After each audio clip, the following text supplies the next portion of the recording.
Welcome back to The Price of Business. I'm your host, Kevin Price, talking to you about you and your business. You know, we've been doing a lot of interesting articles on different things that people in business simply need to be aware of. We did an interview with Joseph Neibich, who has an extensive career in Hollywood, on how to reach the C-suite executive.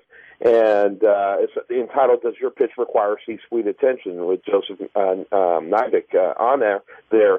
And interesting background, working in everything from acting to writing to directing. Joseph, welcome to the program. How are you today? I'm fantastic. Thank you for having me. I really appreciate the opportunity to go on the show today. Yeah, you bet. Tell us a little bit about your background. Well, I moved out to, I went to college at the University of Arizona and transferred to a liberal arts school called the University of the South, and I always thought I was going to be an attorney, and I only thought that because I knew attorneys made a lot of money. And then I spent one summer in New York City, and my buddy's roommate was an actor, and I got to see how him and all his friends lived. I fell in love with it, went on one audition with him. I got cast in a commercial because I happened to be tagging along. I made more money than I'd ever made in a year in my entire life that one day, and it wasn't very much, but I was hooked. And I moved out to Hollywood, worked, my first job was at Planet Hollywood. I worked the door at the Comedy Store. I did all the things young actors do and got jobs at studios, worked my way up as a junior executive. And as soon as I could make a living as an artist, I'd leave those, executive jobs and go out on my own. And it's been a lot of fun. I mean, I wouldn't trade it for anything. The money's up and down, but the people you get to meet and the things you get to do are totally make up for it. Yeah, no question about it. I would say that one of the most important factors for any career is quality of life. And I'm sure there's a lot of volatility in Hollywood, but there's also high quality of life. It is, and what I really like about the Hollywood scene now is because of the Internet and financing opportunities that exist outside of Hollywood and the entertainment market segmenting the way it is, it's becoming more and more possible to write and produce while not living in Los Angeles, especially if you have kind of a network of professionals that you've already got a track record of working with. So it allows you to live in a city like Palm Springs or Tucson and still work in Hollywood. Like, you're only a 5-hour drive away, but you can buy a house for under $200,000. Right. What are you involved in now? Right now, I just wrapped up a successful web series. It garnered about 700,000 clicks called You Eat What You Kill. It was a farce about the sales industry, and it did really well, and I learned a lot from it. That's really what I got from doing the web series, is I'd never done one before. And it did well enough for me to get picked up by a multi-channel network, which in the Internet is a big deal. Basically, they're the ones that promote all the shows on YouTube. They're the ones that enable you to get those 700,000 clicks. I'm with Scale Lab now, and we are now co-producing my next series, which is called Daily Interest. And that's something, it's kind of like a financial version of The Daily Show with Jon Stewart, where there's a lot of entertainment-based financial shows, but they're usually heavier on the information than they are the entertainment, like whether it's Kramer or whoever else is out there. Like, they might yell and scream the information, but they're more information-based.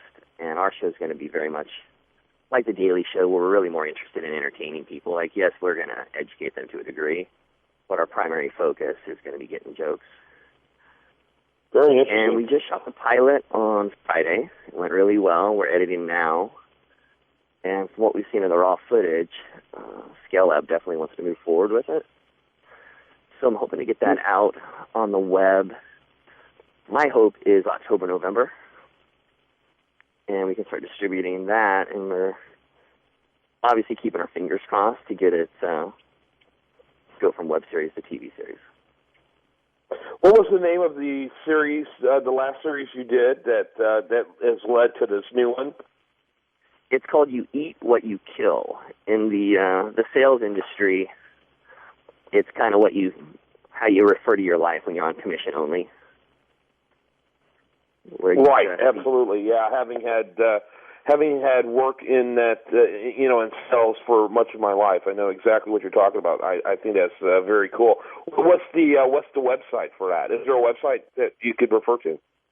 It's my channel on YouTube. It's Joseph Neibich, which I probably should have picked something a little catchier since no one can spell my German name, but it's Neibich, by the way, for the listener. Perfect.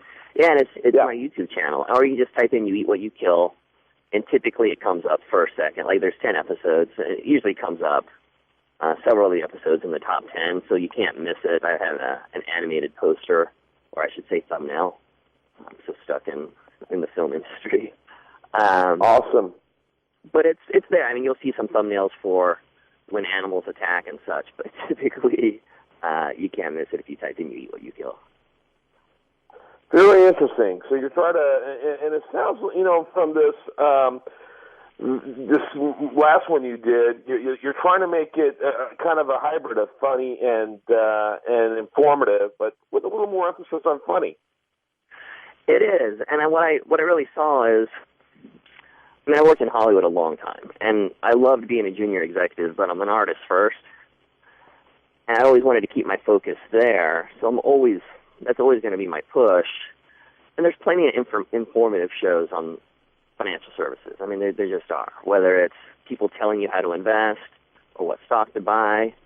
I mean, that's a really competitive market. When it comes to the infotainment aspect of it, there's really no one who makes it funny. Like, there's a ton of comedians trying to be political pundits, trying to be the next Bill Maher or the next Jon Stewart, if you will. But politics, anyone can pontificate about that. With finance, I mean, I worked at Union Bank in Switzerland, and I worked at Edward Jones. I've worked at Merrill Lynch. I don't consider myself to be Warren Buffett by any stretch, but I know financial services, and I know the stock market, the bond market. Like, I just kind of know the animal, so I can get in there and I can interview hedge fund managers. I can interview people and have an intelligent conversation with them about things the general audience is going to understand, and still have it be an intelligent conversation where the person, it's not like they're talking to Jay Leno and Jay has, he doesn't know the difference between a stock and a bond. So what is and we only have a minute or two left, what is the average length of You Eat What You Kill, and what will be the average length of your new series? Well, You Eat What You Kill, the clips are anywhere from 1.5 minutes up to 6 or 7 minutes. And because it was my first web series, I kind of wrote a narrative story as though it were a film, and then I edited it up into chunks where it was appropriate to end an episode. Not how you should do a web series. It's just not. You got to do it like TV, where every episode's the same length. So with daily interest, it's going to be something you can watch or listen to while you're checking your email when you first get in your office. And they're all going to be about 3 to 4 minutes long. And is it going to be audio and video, or is it going to be primarily audio? How's that going to look? It's going to be audio and video. I've got a really nice camera package. I bought an ENG-style camera. And it's going to be set up similar. The quality, it's not going to be Tonight Show quality, but it's going to be a very high-quality video show. We're going to be high def, and I've got some of the best editors in Hollywood working on it with me, as well as some joke writers who've worked for The Tonight Show.